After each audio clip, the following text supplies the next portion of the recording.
Hello, my name is Glenn Dyer, and you were watching a Dyer-Situation. Today I'm seeing the latest Sacha Baron Cohen masterpiece, The Brothers Grimsby. Now bear in mind, when I was a kid, and definitely should not have been watching those movies, I love Sacha Baron Cohen movies. I laughed all the time at Ali G in the House and Borat. Admittedly, I haven't seen those in a while, but I don't know, once I get a little older and I started to get my critic sense, I don't know, then I decided to watch Bruno, and it kinda sucked. For one thing, like, once again, haven't seen Borat in a while, so forgive me if this isn't the case, but from what I remember, it kind of took it satired like typical documentaries and used it to kind of make a point about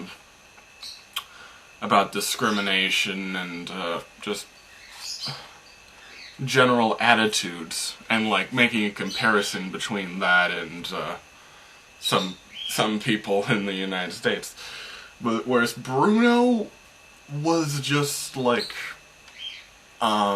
over-the-top, gross-out humor for the sake of over-the-top, gross-out humor. And I don't, you know, unless you're like 12, you wouldn't find it that funny, just because it's not doing anything with this concept.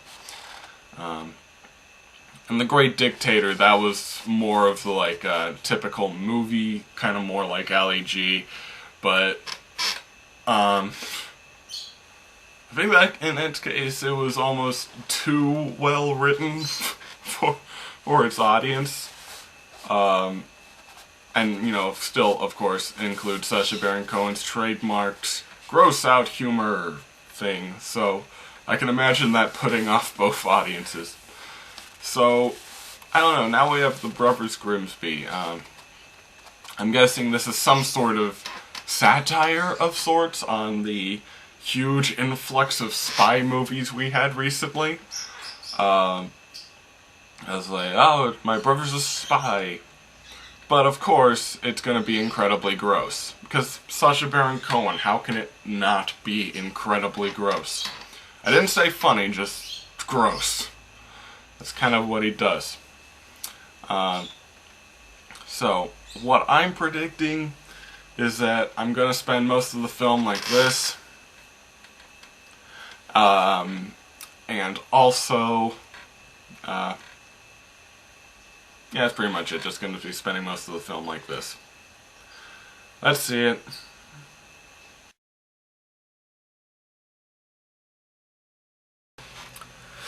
Well, if I'm being honest, better than I expected. Here's the thing. You know, scary movie. The scary movies, at least the R-rated ones, rely on a huge amount of crude humor, dick jokes, jizz jokes, just nudity in general, poop, pee-pee, all that stuff to make you laugh. It does. But this movie also does. But I still think this movie's better than, say, Scary Movie 5. Know why? Well, for one thing, all the jokes in there, they're well paced. The ones that require a setup have one. Timing is perfect. They are the best jokes they can be for what they are. And that is something to admire. Even if you don't appreciate this kind of humor, which admittedly, I did not. But even I have to admit, for what it is, it was well made and well thought out. Moving on. So, just in terms of a movie in general, though, or a Sacha Baron Cohen movie or something, yeah, this is pretty much how I remember Ali G. That's same type of stuff, just with more set pieces, because Sacha Baron Cohen has more of a budget. But same humor, So, if you like his previous films, you'll probably like this one. Although for those new to it, I can't recommend it wholly in and of itself. I still say, once again, without having re-seen it in a while, that Borat is probably the best one he's ever made. Just because of the heavy satirization in that one. So this one is more... It's there, but you have to be really, like, paying attention for it. For instance, Sacha Baron Cohen's character, he gets a gun at one point, and he starts instantly pulling off all these headshots, and he's like, wow, this is easy. It's like, this is so great. It totally takes you away from the horrors of killing people. And I like that. That was funny. Because, you know, in all these movies, there's always, everyone except for the bumbling sidekick characters able to perfectly operate any kind of gun, get perfect headshots all the time, in all these cheesy action movies.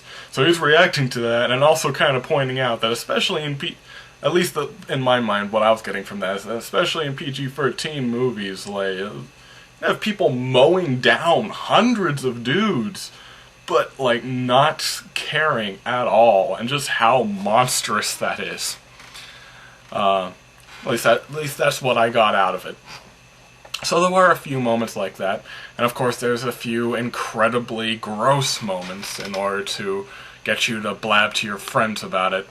I'm not going to point out the one in this movie, but I believe it was featured on Jimmy Kimmel. But couldn't be screened to the audience because it's too graphic.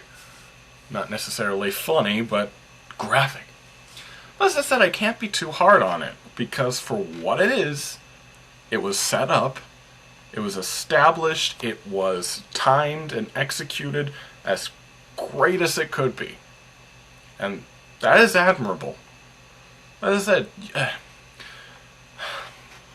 you don't necessarily have to laugh at a comedy in order to understand that it's well made. Alright? I don't find this movie particularly funny, but I can recommend it to you if you're just a big fan of incredibly crude humor. Because it's a very well made film with incredibly crude humor. So, it has that going for it. So yeah, big Sacha Baron Cohen fan, this'll get you just fine. Big fan of Rebel Wilson, she's in this. She's not in it very much, but she's very Rebel Wilson-y in it. Fan of spy movies?